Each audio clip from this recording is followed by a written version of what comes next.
Good morning. तो देखो chemical properties of alkane के बारे में देख रहे थे। तो हमें अभी देखना है पॉलीमराइजेशन। 7th केमिकल प्रॉपर्टी है पॉलीमराइजेशन। तो पॉलीमराइजेशन किसका करना है हमें? पहले हम इथीन का पॉलीमराइजेशन करते हैं। इथीन यानी क्या है? CH2 double bond CH2। ये क्या मिला हमें? इथीन। अब इसको रिएक्ट करा O2 गैस के साथ और इसको हीट देना है और इसको प्रेशराइज करना है। अब इसका क्या होता है? पॉलीमराइजेशन होता है। तो पॉलीमराइजेशन किस तरीके से होता है मैं आपको बता दूँ। अब यहाँ पे होता क्या है कि ये डबल बॉन्ड यहाँ से टूट जाता है।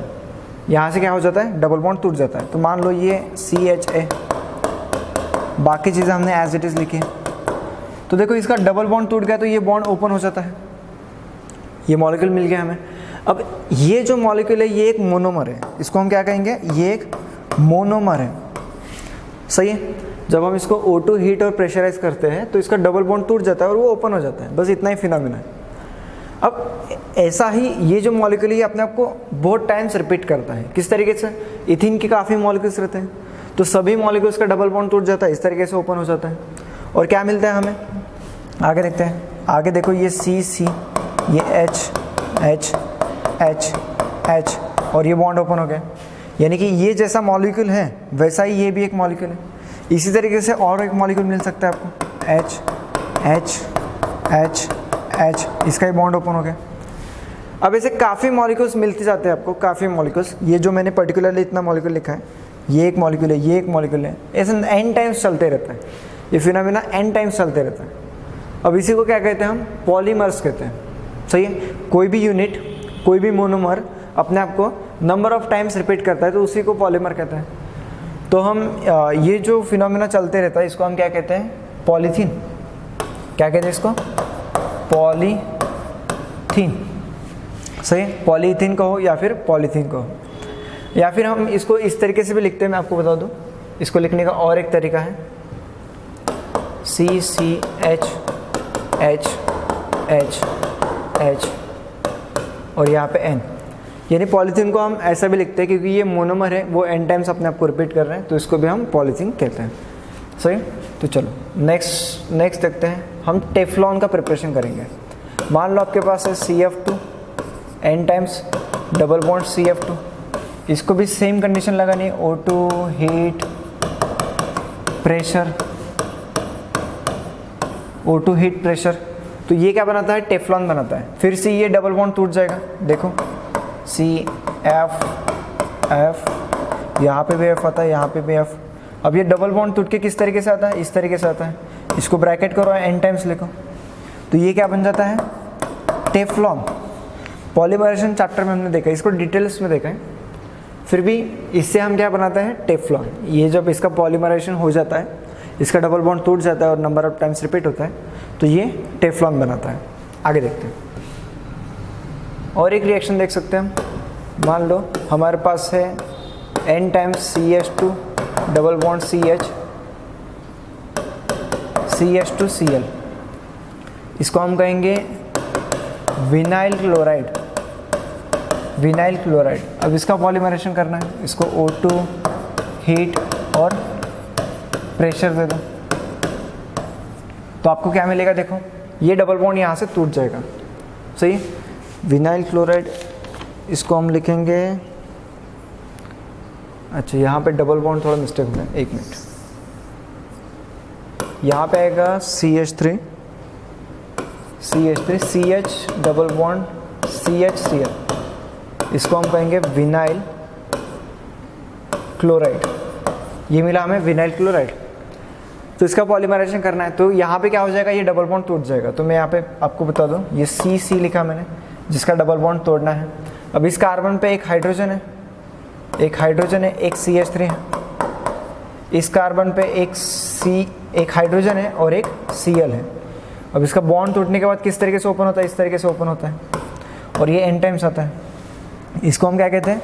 इसको कहते हैं पॉलीविनाइल क्लोराइड। सिंपली इसमें क्या करना है? हमने जो विनाइल क्लोराइड है उसको हमने ये पॉलीवर्ड्स का यूज़ किया।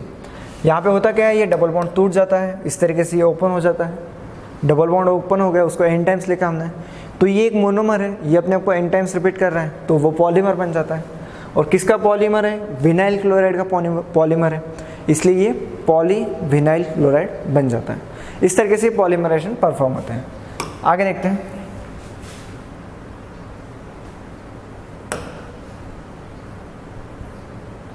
आगे देखते हैं हम अभी।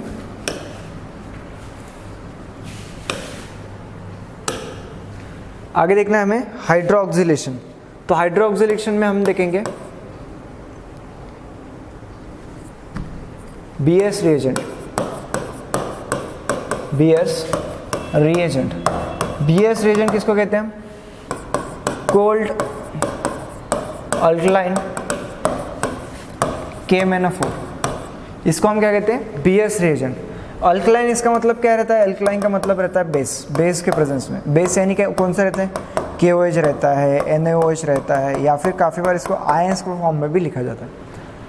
कोल्ड इसकी कंडीशन है कि ये जो रिएक्शन होती है वो लो टेम्परेचर पे रिएक्शन होती है, इसलिए हमने लिखा है कोल्ड।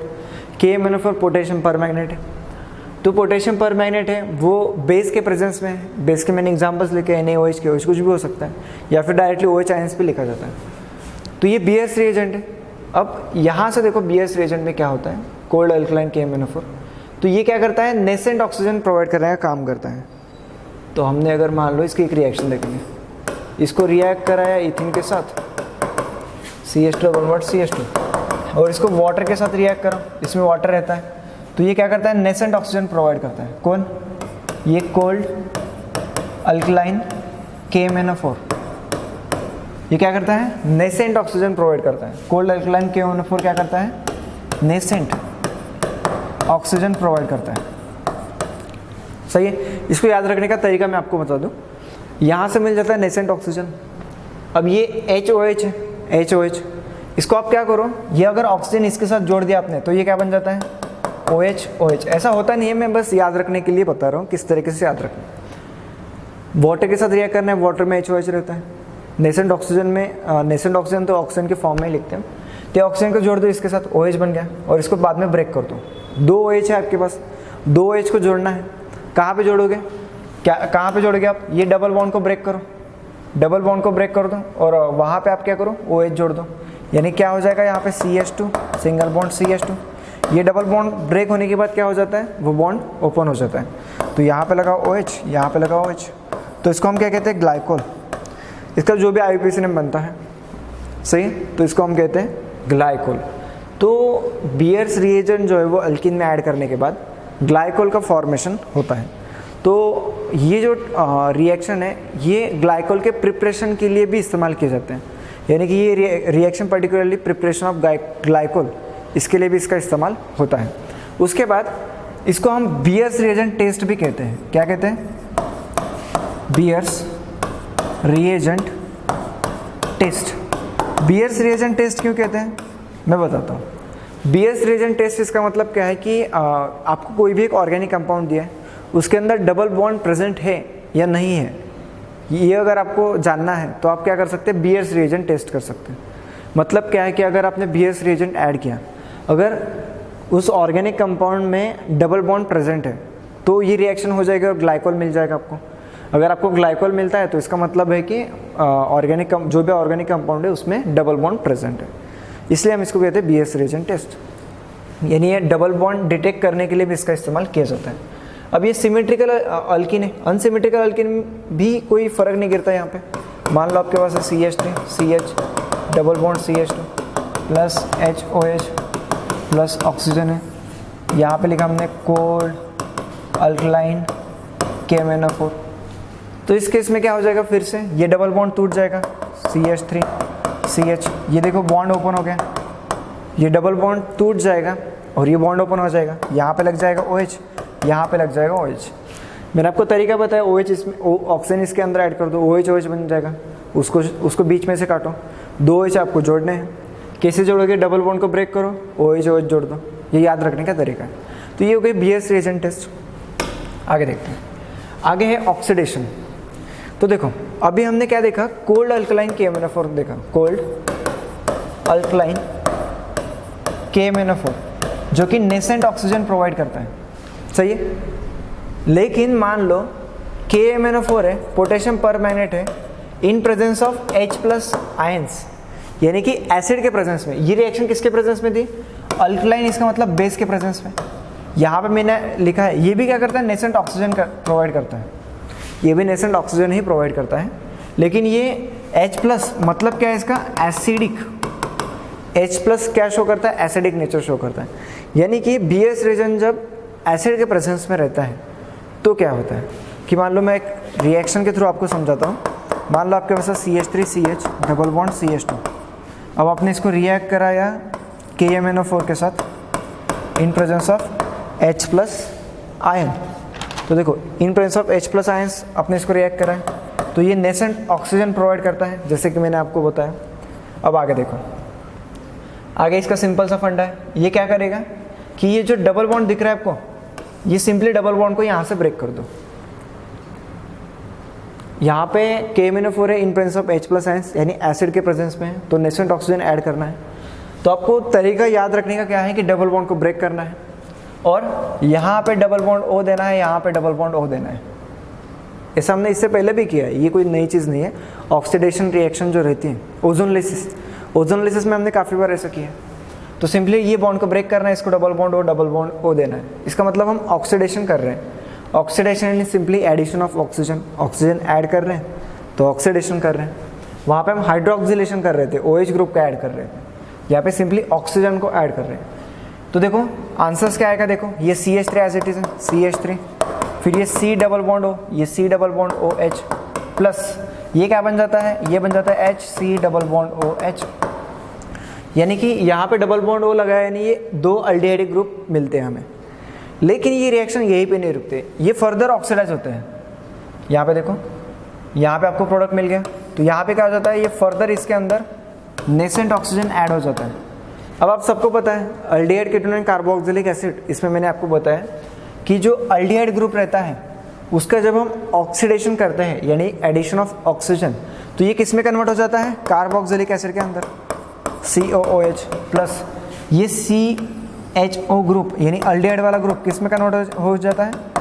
कार्बोक्सिलिक एसिड के अंदर। ये चीज़ हो गई। अब देखो ये तो एज इट इज है CH3 COOH, लेकिन जो फॉर्मिक एसिड रहता है वो CO2 और H2O में कन्वर्ट हो जाता है अपने आप। फॉर्मिक एसिड जो रहता है वो अपने आप CO2 और H2O में कन्वर्ट हो जाता है। सही। तो इस तरीके से हमें प्रोडक्ट मिलता है इथेनोइक एसिड, या फिर हम इसको कहते हैं एसिडिक एसिड भी कहते हैं, एसिटिक एसिड या फिर इथेनोइक एसिड, और CO2 और H2। हमारा मैं रिएक्शन आपको बता दूं, रिएक्शन कुछ इस तरीके से थी।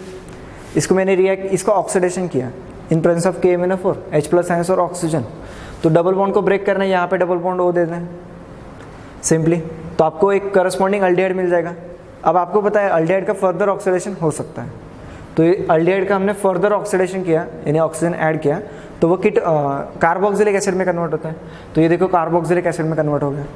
लेकिन फॉर्मिक एसिड जो रहता है वो CO2 और H2O में कन्वर्ट हो जाता है। ज़्यादा स्टेबल ये इसी में रहता है, CO2 और H2O में।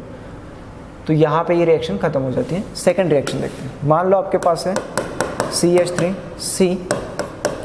CH3 double bond CH2 CH3। अब इसको रिएक्ट करा आप KMnO4 के साथ in presence of H plus ions, तो ये क्या करता है? नेसेंट ऑक्सीजन प्रोवाइड करता है।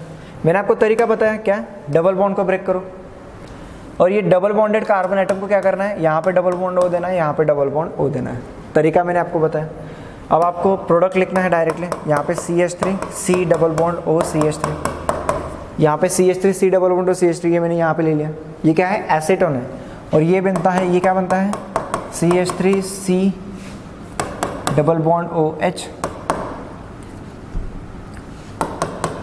यानी यहाँ पे अल्डिहाइड मिलता है। तो देखो यहाँ पे कीटोन मिल गया, यहाँ पे अल्डिहाइड मिल गया। अब देखो फर्दर हमें ऑक्सीडेशन करना है, जैसे हमने इससे पहले किया था। फर्दर हमें क्या करना है? ऑक्सीडेशन करना है,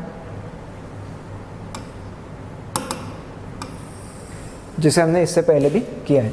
तो यहाँ पे देखो इसका फर्दर ऑक्सीडेशन हो जाता है, इसका भी फर्दर ऑक्सीडेशन होता है। तो ये कीटोन का फर्दर ऑक्सीडेशन नहीं हो सकता है। कीटोन का अगर हम फर्दर ऑक्सीडेशन करेंगे तो नहीं होता है। कीटोन एक पर्टिकुलर कंडीशन में ही ऑक्सीडाइज होने का काम करता है। अल्डिहाइड का ऑक्सीडेशन हो जाता है, अल्डिहाइड ग्रुप कन्वर्ट हो जाता है कार्बोक्सिलिक एसिड के अंदर। तो यहाँ पे मिलता है आपको एसिटिक एसिड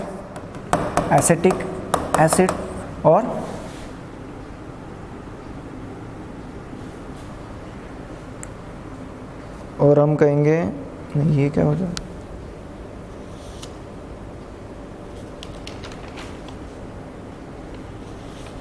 हाँ सही है।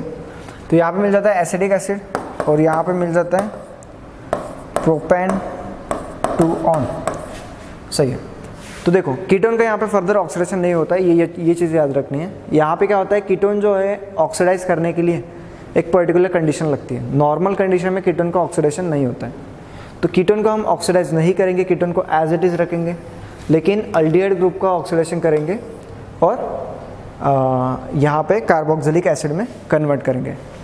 तो हम इसको एसीटोन भी कहते हैं, प्रोपेन 2 ऑन भी कहते हैं, एसीटोन भी कहते हैं, और हमें एसिटिक एसिड भी मिल जाता है। तो आगे बढ़ते हैं। उसके बाद हम यहाँ पे अल्किन वाला पार्ट कंप्लीट हो जाता है। अब हम अल्काइन के बारे में देखेंगे। अल्काइन देखो, अल्काइन में क्या होता है, अल्काइन का जनरल फॉर्मूला रहता है CnH2n-2, ये हमें पता है। अल्काइन में क्या रहता है, कार्बन कार्बन के बीच में ट्रिपल बॉन्ड रहता है। ट्रिपल बॉन्ड एक रह सकता है, एक से ज़्यादा भी रह सकते हैं। तो अल्काइन के अंदर कार्बन कार्बन के बीच में ट्रिपल बॉन्ड रहता है। इसका हाइब्रिडेशन क्या रहता है, sp। इसका हाइब्रिडेशन क्या रहता है, इस कार्बन का हाइब्रिडेशन रहता है sp, और इसका शेप रहता है लीनियर। इसका शेप रहता है लीनियर। ये चीज़ें अल्काइन के बारे में, और इसके एग्जांपल्स भी हमने काफ़ी देखे हैं। तो इसके IUPAC में वगैरह नहीं जाने वाले हम। इसके बाद देखते हैं प्रिपरेशन ऑफ अल्काइन। तो पहली ही इंडस्ट्रियल मेथड, पहले हम इंडस्ट्रीज में कैसे प्रिपेयर करते हैं। अब इथेन के प्रिपरेशन कैसे किया जाता है, मीथेन का पार्शियल ऑक्सीडेशन करके एट 173 टेम्परेचर, मीथेन का हम पार्शियल ऑक्सीडेशन करते हैं, नहीं मीथेन का कंट्रोल्ड ऑक्सीडेशन करते हैं। मीथेन का कंट्रोल्ड ऑक्सीडेशन करते हैं एट हाई टेम्परेचर, यानी 173 टेम्परेचर। तो आपको क्या मिलता है, आपको मिलता है इथाइन, प्लस मिलता है CO2 और प्लस मिलता है वाटर। तो यहाँ पे इस तरीके से मिलता है। तो इसको बैलेंसिंग करेंगे हम, इसको लिखेंगे 2, इसको लिखेंगे 4, इसको लिखेंगे 6, इसको ट्वाइस और इसको 10। तो ये होगा इसके बैलेंसिंग। तो इस तरीके से हम मीथेन का कंट्रोल्ड ऑक्सीडेशन करके in presence of high temperature, तो आपको करस्पॉन्डिंग इथाइन मिलता है, इथाइन, सही है। प्लस बाय प्रोडक्ट्स मिलते हैं CO2 और H2। और एक तरीका है कैल्शियम कार्बाइड से भी CaC2, इसको हम वाटर के साथ जब रिएक्ट करते हैं तो आपको क्या मिलता है, इथाइन मिलता है। फिर से C triple bond CH plus CaOH twice, यानी कैल्शियम हाइड्रोक्साइड। ये भी एक तरीका है इंडस्ट्रीज में। कैल्शियम कार्बाइड, इसको मैं लिखूँगा कैल्शियम कार्बाइड। कैल्शियम कार्बाइड में जब हम वाटर ऐड करते हैं तो इस केस में भी आपको करस्पॉन्डिंग इथाइन मिलता है, इथाइन। अब देखो कैल्शियम कार्बाइड से इथाइन कैसे मिलता है, मैं आपको इसको एक तरीके से समझाता हूँ। जैसे कैल्शियम कार्बाइड का स्ट्रक्चर आप याद रखना, ये कैल्शियम कार्बाइड रहता है, ये स्ट्रक्चर्स को याद रखो। अब आपको क्या करना है, 2 वाटर मॉलिक्यूल लेना है। किस तरीके से, आपने लिया सपोज मान लो यहाँ पे OH लिया, H, यहाँ पे ले लिया OH और H, इतना याद रखना है आपको। कैल्शियम कार्बाइड का स्ट्रक्चर याद रखो, ये C triple bond C, Ca रहता है। अब यहाँ से क्या करो, CaOH ट्वाइस निकाल दो। क्या करना है, CaOH ट्वाइस यानी कैल्शियम हाइड्रोक्साइड, इसको निकालना है। कैल्शियम हाइड्रोक्साइड निकाला तो ये H जुड़ जाता है इस कार्बन के साथ, ये H जुड़ जाता है इस कार्बन के साथ, तो आपको क्या मिलता है, इथाइन। इसको याद रखना है। यानी कि आप अगर कैल्शियम कार्बाइड के स्ट्रक्चर्स को याद रखते हो तो आपको पूरी रिएक्शन याद हो जाती है। नहीं तो रिएक्शन तो काफ़ी सारी है, हर रिएक्शन की कुछ ना कुछ ट्रिक हमें इस्तेमाल करनी पड़ती है। तो यहाँ पे इसको याद रखने का तरीका मैं फिर से बताता हूँ। कैल्शियम कार्बाइड, इसका स्ट्रक्चर को याद रखना है, C triple bond C, Ca। Water रहता है उसका तो कुछ याद रखने की ज़रूरत नहीं। तो CaOH ट्वाइस यहाँ से निकालना है, ये बाहर निकाला हमने। फिर ये H इस तरफ से जोड़ दो तो आपको करस्पॉन्डिंग इथाइन मिल जाएगा। इस तरीके से हम इंडस्ट्रीज में प्रिपेयर कर सकते हैं इथाइन को। आगे देखते हैं बाय डीहाइड्रोहेलोजनेशन ऑफ विसिनल डाइहैलाइड।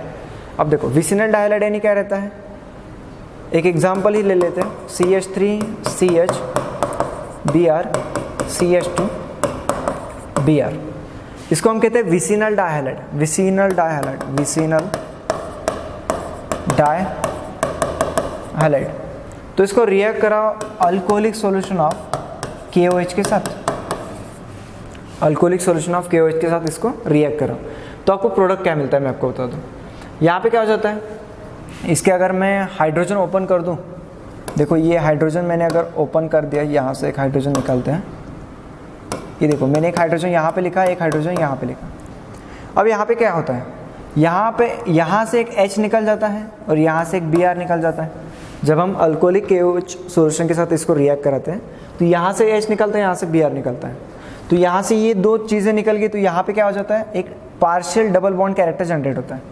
यहाँ पे एक partial double bond character generate होता है, यानी कि प्रोडक्ट क्या मिलता है, देखो यहाँ पे लिख लो, यहाँ पे आता है CH3, यहाँ पे C, यहाँ पे बचा Br, ये आ गया डबल बॉन्ड, ये CH और ऊपर है H। इस तरीके से ये प्रोडक्ट मिलता है। क्या किया हमने, देखो अल्कोहलिक सॉल्यूशन ऑफ KOH के साथ इसको रिएक्ट किया तो क्या होता है कि यहाँ से H निकलता है, यहाँ से Br, और यहाँ से HBr निकल गया तो यहाँ पे डबल बॉन्ड आ गया। इस तरीके से बचा कुचा प्रोडक्ट मिलता है। विसिनल डायहाइड किसको कहते हैं हम, जो हैलोजन एडजेसेंट कार्बन पे प्रेजेंट रहते हैं तो इसको हम विसिनल डायहाइड कहते हैं। अब इसके आगे देखते हैं। अब इसको रिएक्ट करना है किसके साथ, इसको रिएक्ट करना है सोडियम ब्रोमाइड के साथ, NaNH2 के साथ। तो NaNH2 में क्या रहता है, Na प्लस रहता है, NH2 माइनस रहता है। अब ये Na प्लस Br के साथ रिएक्ट कर जाता है और NaBr बनाता है, सही। तो ये Br यहाँ से निकल जाता है और ये H जो है वो रिएक्ट करता है NH2 के साथ और NH3 बनाता है, तो H भी निकल जाता है। तो यहाँ से Br, यहाँ से H निकल गया तो यहाँ पे क्या आ जाता है, ट्रिपल बॉन्ड। यहाँ पे आता है CH3C, ये ट्रिपल बॉन्ड CH प्लस। अब देखो ये Na रिएक्ट करता है किसके साथ, Br के साथ, तो NaBr बनाता है sodium bromide, plus NH2 minus react करता है H प्लस के साथ, तो क्या बनाता है NH3 अमोनिया। इस तरीके से रिएक्शन होती है और आपको करस्पॉन्डिंग, आपको क्या मिलता है, करस्पॉन्डिंग अल्काइंस मिलते हैं, सही। तो ये रिएक्शन इस तरीके से होती है। तो फिर से हम इसको एक बार देख लेते हैं पूरी रिएक्शन को। तो यहाँ पे दिया गया है by dehydrohalogenation of vicinal डायहाइड। डिहाइड्रो मतलब भी समझते हैं, डी यानी क्या है, रिमूव करना, रिमूव करना। हाइड्रो इसका मतलब क्या है, हाइड्रोजन को, हैलोजनेशन यानी कि हैलोजन को, यानी HX को रिमूव करना, हाइड्रोजन और हैलोजन को रिमूव करना है।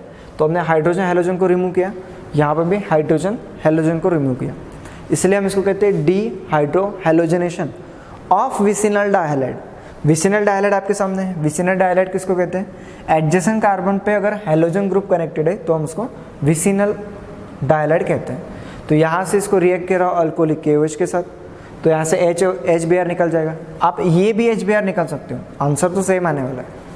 तो ये HBr आ जाता है। फिर से इसको सोडियम अमाइड के साथ रिएक्ट करा, सोडियम अमाइड के साथ, तो आपको क्या मिलेगा, करस्पॉन्डिंग इसका अल्काइन मिलेगा। इस तरीके से ये रिएक्शन कंप्लीट हो जाती है। आगे देखते हैं। आगे है फ्रॉम टर्मिनल अल्काइन। तो देखो टर्मिनल अल्काइन के बारे में हम देखते हैं।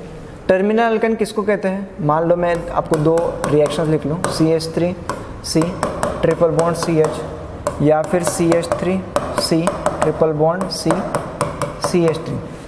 टर्मिनल अल्काइन किसको कहते हैं, अगर ट्रिपल बॉन्ड टर्मिनल कार्बन पे प्रेजेंट है, टर्मिनल यानी आखिरी छोर वाला, तो ये आखिरी छोर वाला कार्बन है, इस पे अगर ट्रिपल बॉन्ड प्रेजेंट है तो हम इसको कहते हैं टर्मिनल अल्काइन, टर्मिनल अल्काइन। अब ये क्या बन गया, यहाँ पे ट्रिपल बॉन्ड बीच में प्रेजेंट है, ये दो टर्मिनल कार्बन है, यहाँ पे तो कोई ट्रिपल बॉन्ड नहीं है, तो इसको कहते हैं हम नॉन टर्मिनल अल्काइन। आगे देखते हैं। यहाँ पे देखो ये जो हाइड्रोजन रहता है टर्मिनल अल्काइन पे, इसको हम कहते हैं एसिडिक हाइड्रोजन। क्या कहते हैं, एसिडिक हाइड्रोजन, इसको हम कहते हैं एसिडिक हाइड्रोजन। अब देखो अल्काइन के अंदर हाइड्रोजन तो काफ़ी सारे रहते हैं, देखो इसमें देखो यहाँ पे 3 हाइड्रोजन है, यहाँ पे 1 हाइड्रोजन है, 4 है, लेकिन मैंने पर्टिकुलरली इसी को एसिडिक हाइड्रोजन कहा है। क्यों, क्योंकि जो मैं आपको समझाने की कोशिश करता हूँ। यहाँ पे देखो C ट्रिपल बॉन्ड C, यहाँ पे मैंने लिखा मान लो CH और यहाँ पे H है। अब होता क्या है, ये जो कार्बन रहता है ट्रिपल बॉन्डेड कार्बन एटम, इसकी इलेक्ट्रोनेगेटिविटी ज़्यादा रहती है, ग्रेटर इलेक्ट्रोनेगेटिविटी, इलेक्ट्रोनेगेटिविटी इसकी ज़्यादा रहती है। इसका मतलब यहाँ पे जो पेयर ऑफ इलेक्ट्रॉन्स है, यहाँ पे देखो मैं इसको हटा देता हूँ, यहाँ पे जो पेयर ऑफ इलेक्ट्रॉन्स रहते हैं, ये इलेक्ट्रॉन के पेयर है, इनको क्या करता है, इसकी इलेक्ट्रोनेगेटिविटी ज़्यादा है, इसका मतलब इलेक्ट्रॉन पेयर्स को ये अपनी तरफ खींचने की कोशिश करता है।